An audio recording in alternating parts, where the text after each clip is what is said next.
I was a communist for the FBI.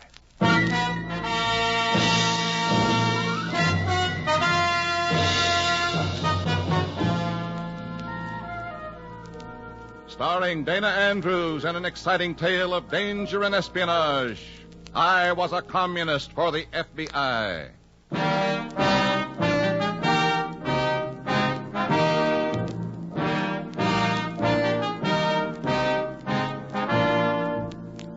Many of the incidents in the story you are about to hear are based on the actual records and authentic experiences of Matt Cvetic, who for 9 fantastic years lived as a communist for the FBI.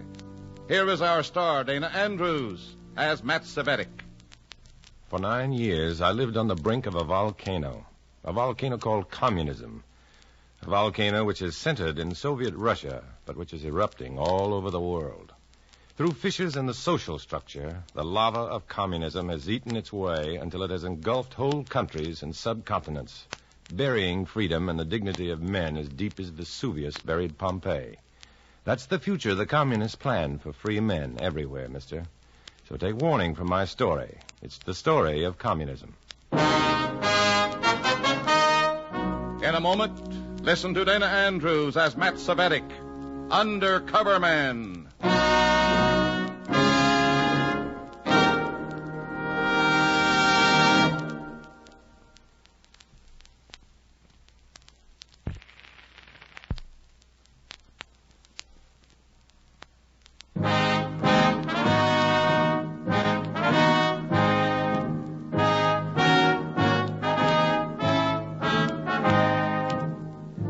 Here is Dana Andrews as Matt Cvetic, Undercover Man. This story from the confidential file is marked an un-American activity.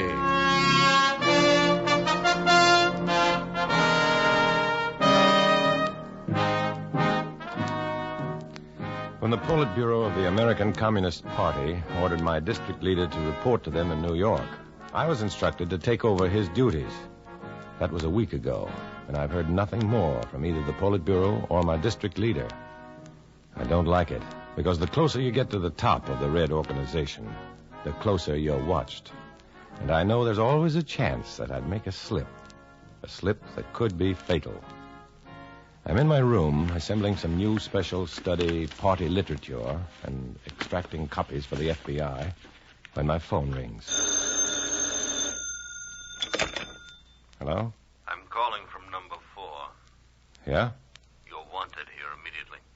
Well, I'm putting together some packages at the moment. I'll be over in an hour. A car will be calling for you immediately. Don't keep the driver waiting. But look, I've got to... No.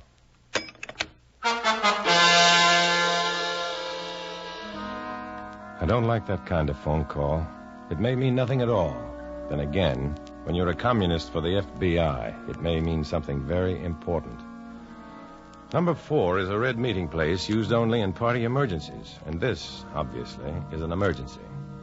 I put back the copies of red literature that I'd held out for the FBI, just in case my room is searched while I'm gone.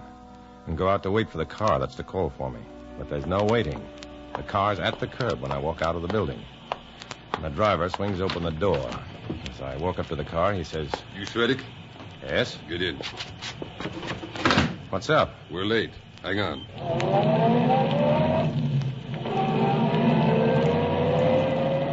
Hey, what's the big rush about? I just take orders, comrade. My orders are to bring you to number 4, right now.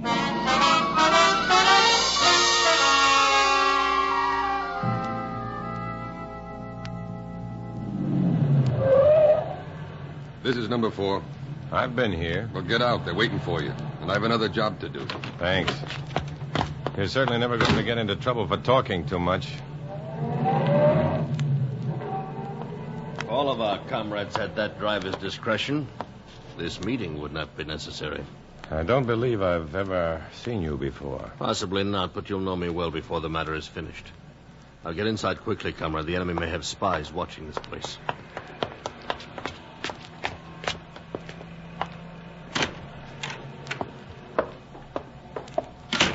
I'll go right up those stairs, Comrade Cvetic. I know the way. Well, Before I take any more orders, I want to know who's giving them. You can call me Comrade Walters. I'm a member of the party security committee. Now, please walk up the stairs. There are others waiting for us. As we climb the long, dimly lit flight of stairs that rises to the party's dingy office, the fear that never leaves me rises too. There's a red security officer at my back, and I don't know what's ahead. Then we reach the top of the stairs, and I open the office door.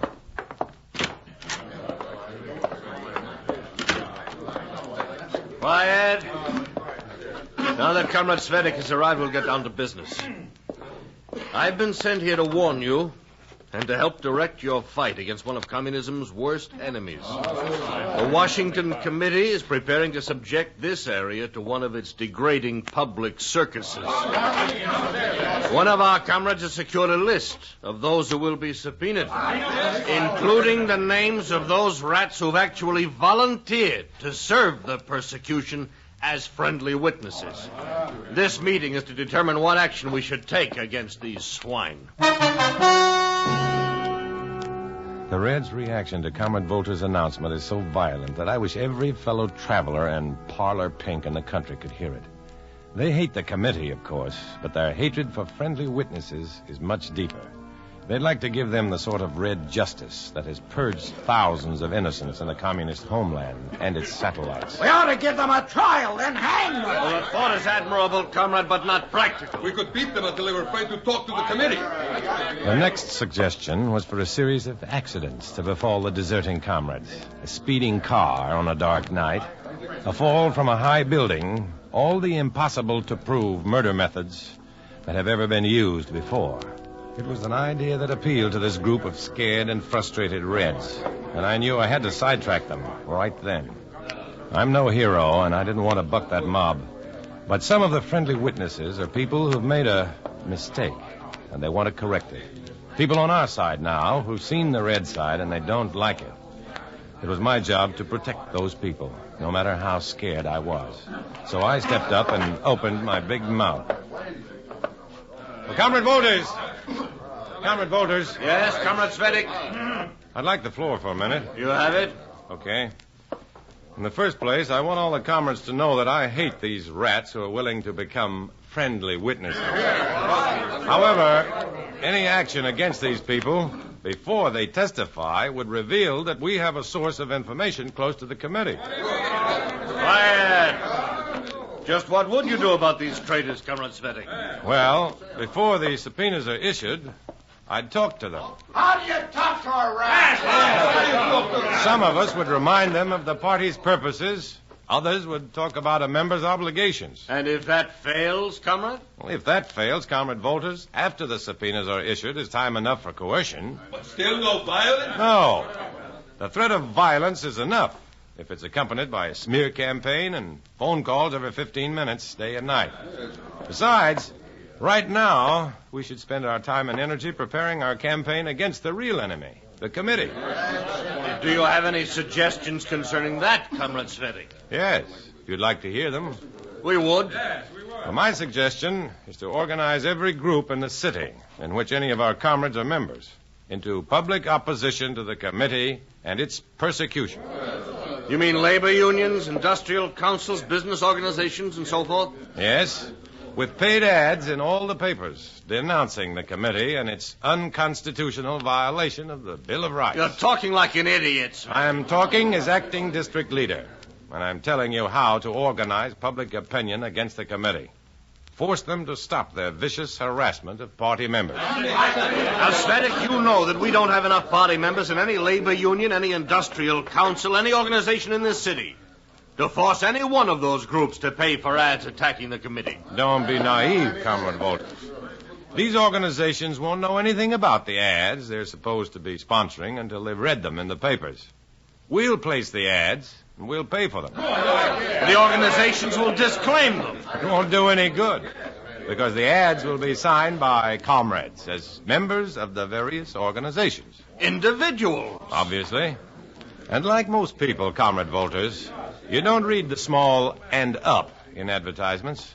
Our ads will be signed by, say, Matthew Savetic for the Independent Workers Association. Oh, no, that won't mean a thing, Sven. It will to the casual reader, and particularly when the Matthew Savetic is in normal-size type, the Independent Workers Association in type 4 times that size, and the for thee so small it can hardly be read.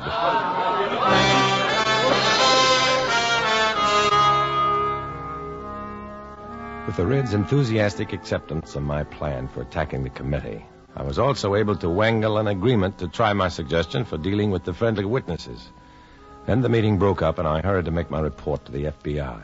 This is important and startling news, Matt. The Washington Bureau is going to be greatly disturbed at learning that the commies have a pipeline from the committee. What about the friendly witnesses? We can't do a thing for them officially at this time without taking a chance on exposing you. We're not supposed to know that the Reds have a list of those being subpoenaed. But these particular people are genuinely on our side now. They're trying to help us. We have to protect them. I don't mean to sound heartless, Matt, but there are bound to be casualties in any war, even a Cold War. Until the subpoenas are issued, any protection these people get will have to be given obliquely by you. I see. Don't take any unnecessary chances, Matt. From what you've told me, it's obvious that the Reds are frightened. And frightened men are always the most dangerous. Yeah. Well, if Washington wants any more details, we'll contact you. Good luck, Matt. Strictly unofficially, I wish you hadn't stuck your neck out quite so far. During the next few days, I was on quite a merry-go-round, organizing the Reds' campaign against the committee, and at the same time planting evidence that I hoped the FBI could use to frustrate the campaign. I almost forgot the problem of the friendly witnesses. Then the subpoenas were issued, and Comrade Volters paid me a visit. The hierarchy is quite unhappy with you, Comrade Svetic. What do you mean? About the handling of the friendly witnesses. Although in my reports I've stressed the seeming excellence of your proposed campaign against the committee, I've been forced also to report the failure of your plan for handling our traitors. Mere talking to them has done nothing to change their minds. Then our comrades can't have done a very good job of talking. You think you could do better? Certainly. If I hadn't been so busy with this other matter... In that case, forget the other matter for a day or two. Yeah? Yes. And you talk with these white-livered weaklings. Show them the error of their ways. Okay. And be your most persuasive, comrade. If your plan fails, the responsibility will be yours alone. And the group deciding your punishment may not include a Comrade Svetic to sidetrack their violence.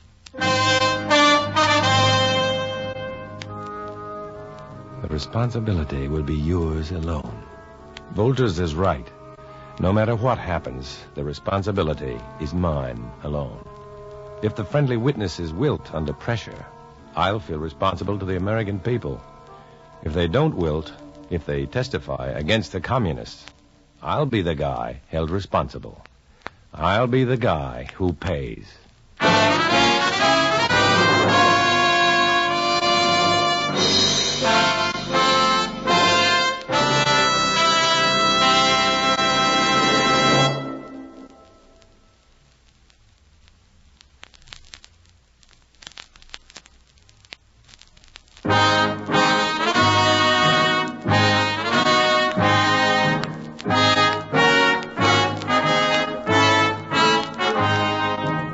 Now back to Dana Andrews, starring as Matt Savetic in I Was a Communist for the FBI, and the second act of our story.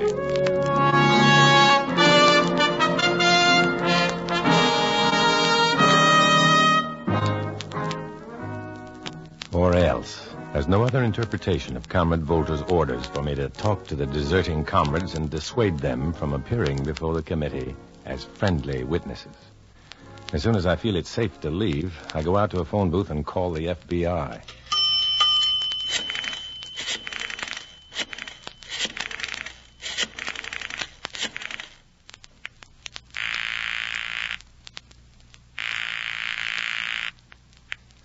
Hello, Warren speaking. I'm calling from a phone booth. I recognize your voice. Go ahead.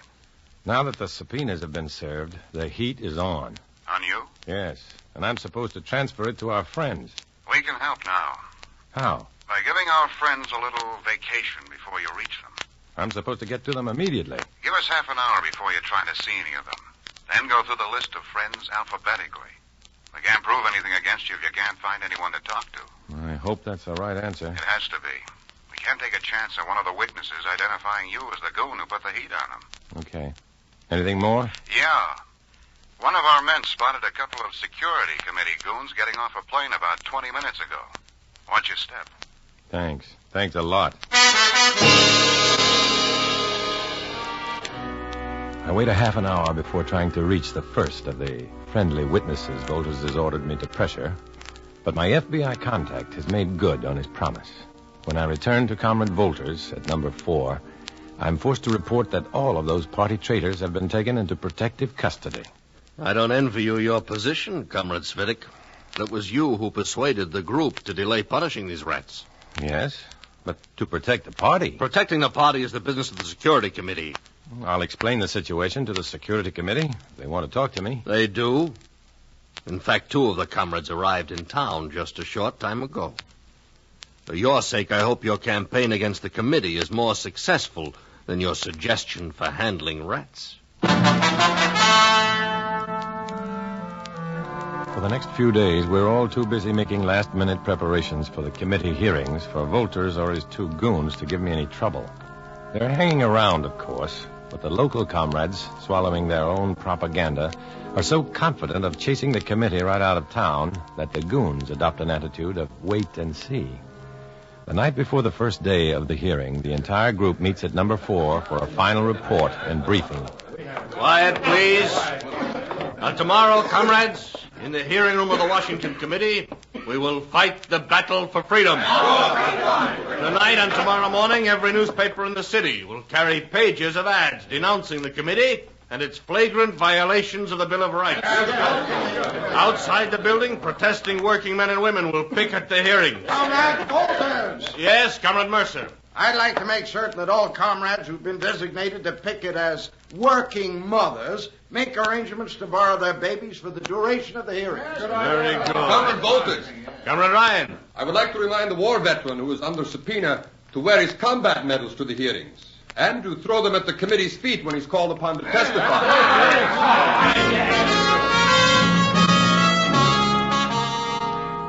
The Reds' attitude has done a complete about-face since the night of the first meeting in number 4. Then they were frightened and frustrated. But tonight, they're ready to man the barricades, behind the protection of the Fifth Amendment, of course. One misguided idealist even goes so far as to compare this meeting with those held in 1776. And as the comrades grow more exuberant, I grow more depressed. As soon as I can, I get away to phone the FBI and make my last report before the hearings. But I don't have to make the call. I'm waiting at a street corner for the light to change when a car pulls up beside me. And my FBI contact says... Get in quick, Matt.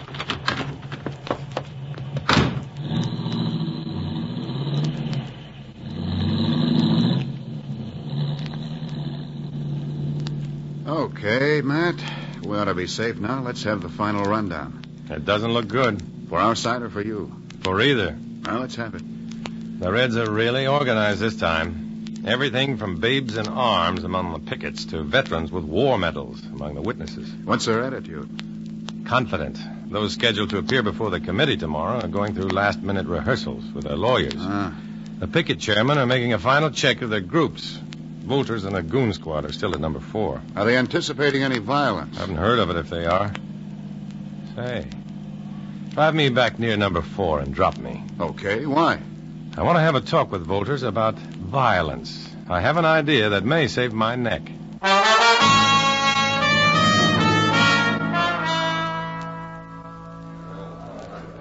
I'm glad you came back, Comrade Svitek. I was just discussing you with Comrades Mercer and Ryan. A thought came to me while I was on my way home that seemed so important that I came right back. You're full of thoughts and ideas, aren't you, comrade? Well, I try to give the party the benefit of any idea I may have, Comrade Mercer. Such as don't use violence against rats. Yes. I still feel that any violence would have engendered serious reactions against the party. What was this new great thought of yours? I wanted to warn you against any violence on the picket lines tomorrow. We weren't anticipating any. What made you think of it? Nothing really. It just occurred to me that reactionary members of some of the unions or industrial councils whose names we're using in tomorrow's ads might come to the hearings and try to stir up trouble. Oh, I see.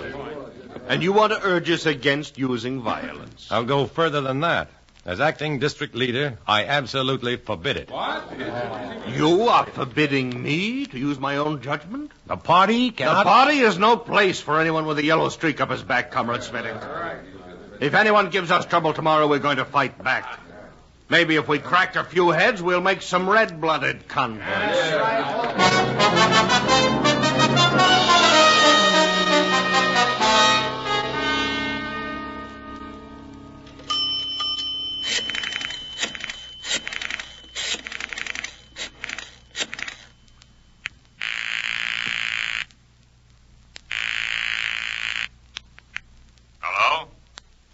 Is this Jake Martin, head of the labor division of the Steel Industry Council? Yeah, that's me.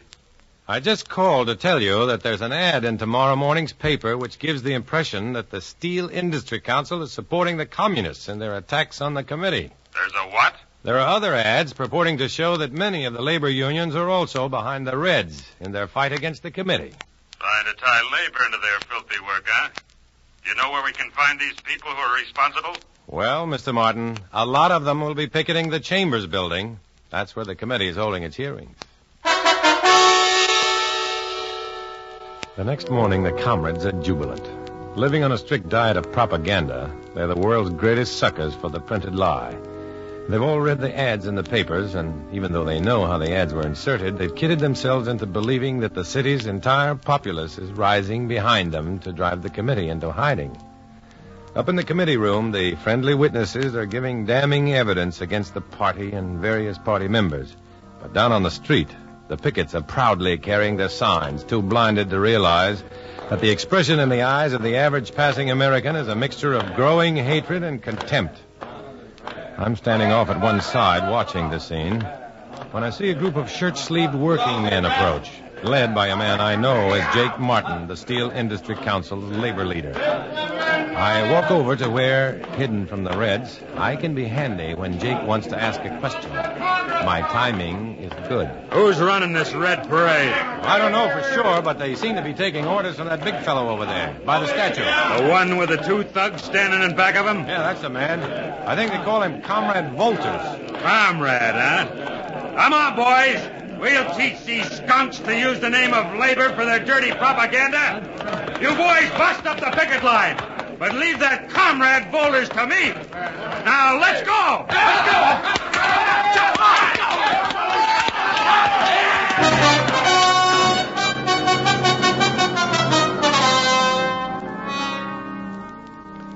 As soon as the two lines crash into each other, the police move in, and I get out of the area.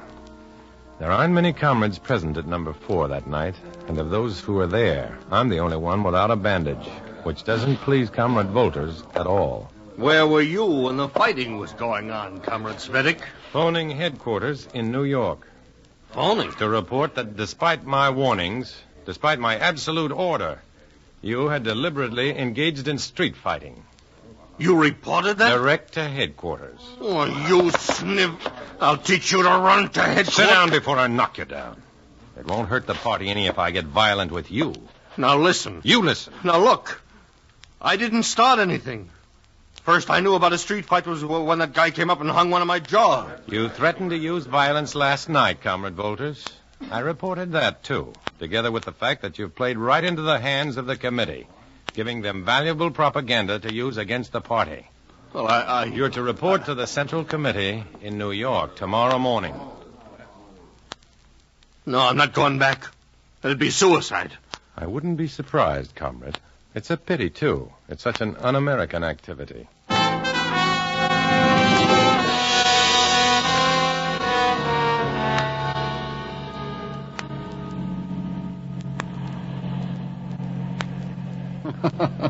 Why didn't you tell me what you had in mind when you asked me to drive you back near number 4, Matt? I was afraid the Bureau couldn't endorse the instigation of a street fight. I didn't see any other way to save my neck. Well, you were right on both counts. Incidentally, the Washington office picked up the red who was passing along information he filched from the committee's files. Was he working for the committee? No, His girlfriend was a secretary in the committee office. She was transferred, though she had no idea he was a communist. They're not going together anymore. I know what you mean.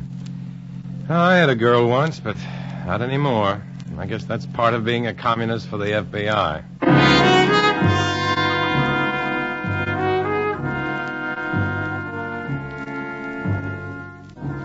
The committee and Comrade Volters have left our city, but the scars they left on the party will be a long time in healing. Because I was right and Volters was wrong, the local comrades are working overtime and trying to make me forget that they were against me. I have a lot of invitations these days, but I'm not accepting any.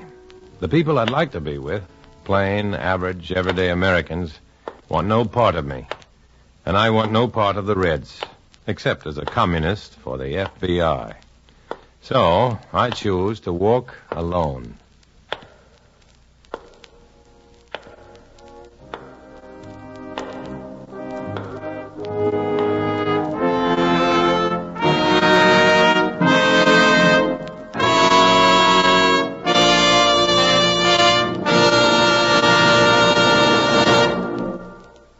Dana Andrews will return in just a moment.